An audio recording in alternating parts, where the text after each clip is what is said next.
အခုကျွန်တော်တို့ချိန်ပြပေးထားတယ်ကျွန်တော်တို့ဒီ recipe ချိုးစားလေးကကျွန်တော်တို့ brand ညာကိတ်ပေါ့နော်ကျွန်တော်တို့သတင်းကြောမှာဆိုရင်ကြောတဲ့အထဲမှာပေါ့နော်သုံးတယ်ကျွန်တော်တို့ brand ညာကိတ်လုံလေးပေါ့နော်ဈေးကွက်ဝင်ကြောင်းတန်းဝင်တင်တန်းနေမှာပေါ့နော်ဒီ brand ညာကိတ်ရဲ့ပေါင်ဝင်စီ gram လေးချိန်လေးတွေကျွန်တော်ပြောပြပေးမှာထည့်ပါတယ်ကျွန်တော်တို့စီကျွန်တော်တို့125 gram ကျွန်တော်တို့တကြား125 gram စား3 gram နော်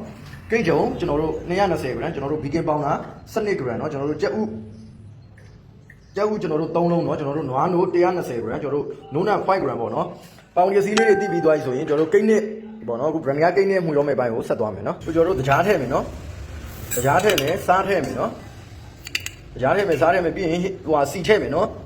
စီထည့်ပြီးတော့ကျွန်တော်တို့ဒီပေါ့เนาะအခုပေါင်ဝင်ကစီလေးတွေကိုကျွန်တော်တို့4မိနစ်လောက်ပေါ့เนาะ speed ညံနဲ့4မိနစ်လောက်မှုပေးထားရမယ်เนาะ speed 4လောက်လေးနဲ့ကျွန်တော်တို့4မိနစ်မှုပေးထားမှာဖြစ်ပါတယ်เนาะ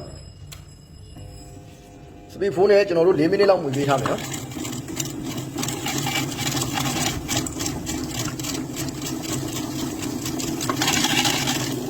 ကျွန်တော်တို့ဒီကြက်ဥရယ်စီရယ်စားရယ်ဟိုဟင်းသီးရွက်စီရယ်တကြားရယ်စားရယ်ကိုเนาะကျွန်တော်တို့ဒီ4မိနစ်မှုပေးထားရမယ်เนาะကျွန်တော်တို့4မိနစ်ကျွန်တော်တို့မှုပေးထားရမယ်เนาะကိုကျွန်တော်တို့မှုပေးထား2မိနစ်လောက်တော့ရှိသွားပြီเนาะနောက်ထပ်ကျွန်တော်တို့2မိနစ်လောက်ထပ်မှုပေးရင်တခြားပတ်ဝန်းကျင်စီတွေထဲတော့မယ့်ပိုင်းကိုဆက်သွားမယ်เนาะ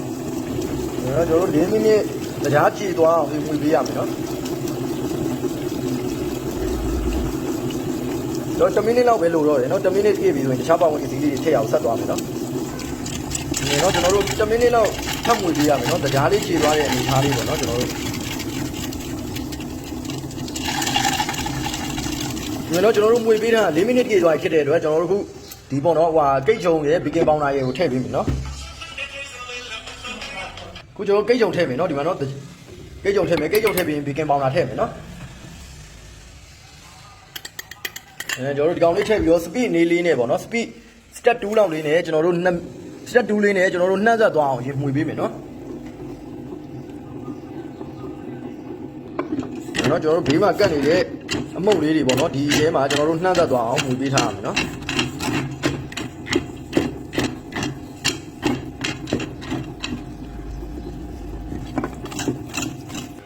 ကျွန်တော်တို့ခုနှံ့ဆက်သွားပြီဆိုရင်ကြက်ဥလေးထည့်ပေးမယ်နော်ကြက်ဥလေးထည့်ပြီးတော့မှုပေးမယ်နော်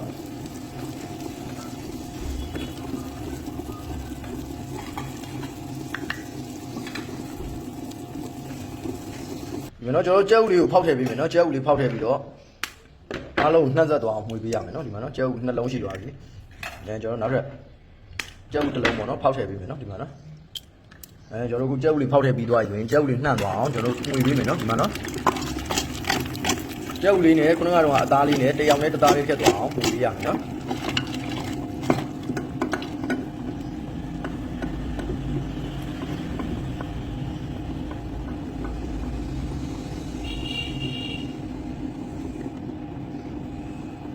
အခုကျွန်တော်နွားနို့လေးထည့်ပေးမယ်နော်နွားနို့ရဲ့နိုးနိုင်ရထည့်မယ်နော်ဒီမှာတော့အခုကျွန်တော်ထည့်ပြီးမှနွားနို့ပေါ့နော်ဒီမှာနော်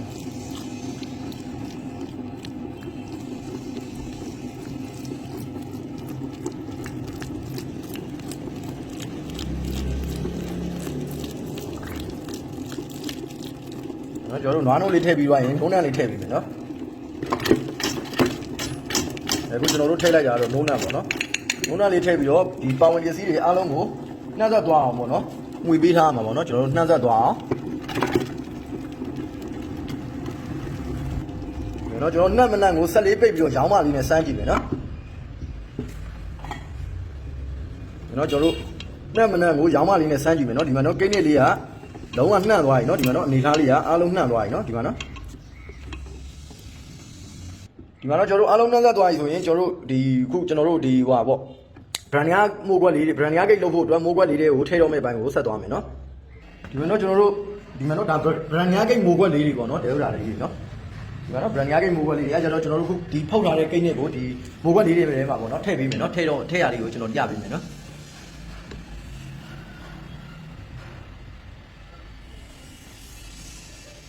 ဒီမှာနော်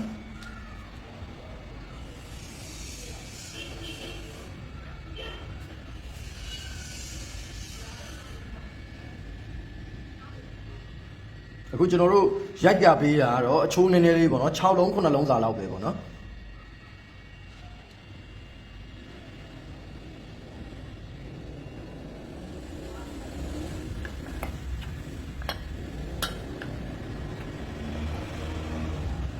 နော်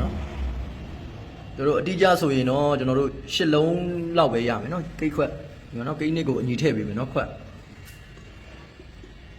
ဒီနော်ခုကျွန်တော်တို့ဒီအချိုးစားလေးကကျွန်တော်တို့ဒါ brand 9 gate အချိုး6ခွက်စာအချိုးလေးပေါ့နော်ခုကျွန်တော်တင်ပေးထားတဲ့ဒီ brand 9 gate အချိုးစားလေးရပေါ့နော်ဒီကိတ်လေးကလည်းအရန်လာတယ်နော်ကိတ်လေးကကျွန်တော်တို့ဂျန်လေးတွေနဲ့အလှဆင်ပါဘူးပေါ့နော်ဖုတ်ပြီးသွားတော့မှကျွန်တော်ဆက်သွားမယ်နော်အခုကျွန်တော်တို့ oven ထဲမှာထည့်ဖုတ်တော့မယ့်ဘိုင်းကိုဆက်သွားမယ်နော်ကျွန်တော်တို့ကြိုတင်ပူပေးထားတဲ့အာဗန်လေးကိုအပေါ်မီးကျွန်တော်တို့190အောက်မီးကျွန်တော်တို့160နဲ့25မိနစ်ဖုတ်ပေးထားရမယ်နော်ပေါ်မီ190အောက်မီး160နဲ့ကျွန်တော်တို့25မိနစ်ဖုတ်ပေးရမယ်မုတ်ထွက်လာတဲ့ဘိုင်းကိုကျွန်တော်နောက်ဗီဒီယိုဖိုင်လေးနဲ့ဆက်ပြပေးမှာဖြစ်ပါတယ်နော်ဒါပါအခုဆိုရင်ကျွန်တော်တို့ဒီမှာနော်ဟို brand 9 gate လေးဖုတ်ထားရရင်နော်ကျွန်တော်တို့အခုဒီ gate လေးကိုဂျန်လေးတွေထည့်ပြီးတော့ဝါလုံးတော့မဲ့ဘိုင်းကိုဆက်သွားမယ်နော်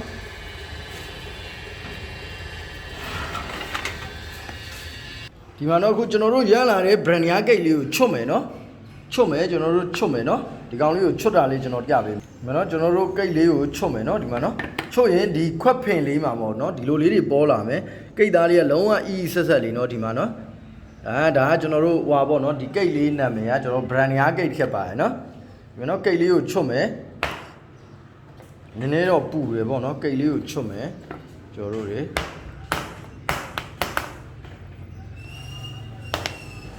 ပေါ့နော်အေးမှချွတ်လို့လည်းရပါတယ်ဒါပေမဲ့အပူတုံးမှချွတ်ရင်တော့ပို့ပြီးတော့အဆင်ပြေเนาะဒီမှာเนาะကျွန်တော်တို့ဒီမှာเนาะလုံးဝလှရယ်เนาะဒါကတော့ကျွန်တော်တို့ brand 9 gate လေးဖြစ်ပါတယ်เนาะဒီမှာเนาะ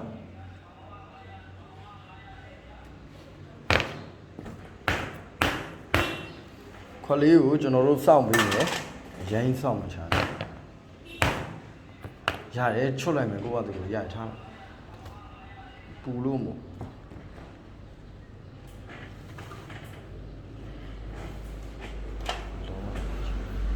နော်ကျွန်တော်တို့ brand 9 gate လေးပေါ့နော်ရသွားပြီเนาะဒီမှာเนาะ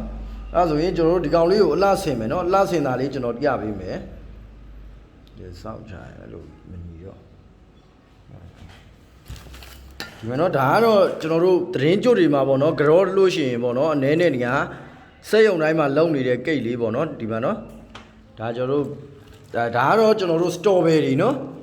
ဒါကကျွန်တော်တို့ kiwi ပန်နန်းပေါ့เนาะအစိမ်းရောင်ချံလေးပေါ့เนาะဒီမှာเนาะဒါခုကျွန်တော်တို့ဒီဥဒ္ဒါလေးက strawberry เนาะဒီမှာเนาะခုကျွန်တော်ထည့်ပြပေးမှာကတော့ဒါကတော့ strawberry เนาะဒါကျွန်တော်တို့သတင်းကြွတွေမှာအများဆုံးပေါ့เนาะဆိုင်တွေမှာလောက်ရောင်းနေတဲ့ gate လေးပေါ့เนาะကျွန်တော်တို့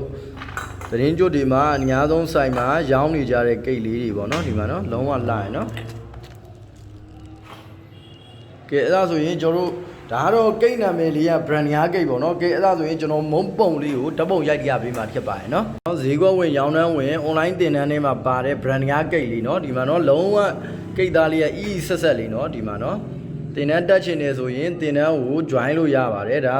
ရောင်းနှန်းဝင်ဈေးကွက်ဝင်တင်တန်းထဲမှာပါတယ်ပေါ့နော်အရန်ခစ်စားနေတဲ့ brand 9 gate လေးပေါ့နော်နော်လုံးဝကိတ်သားလေးကအီးလေး share ပဲနော်လုံးဝအီးဆက်ဆက်လေးပါကိတ်သားလေးကလည်း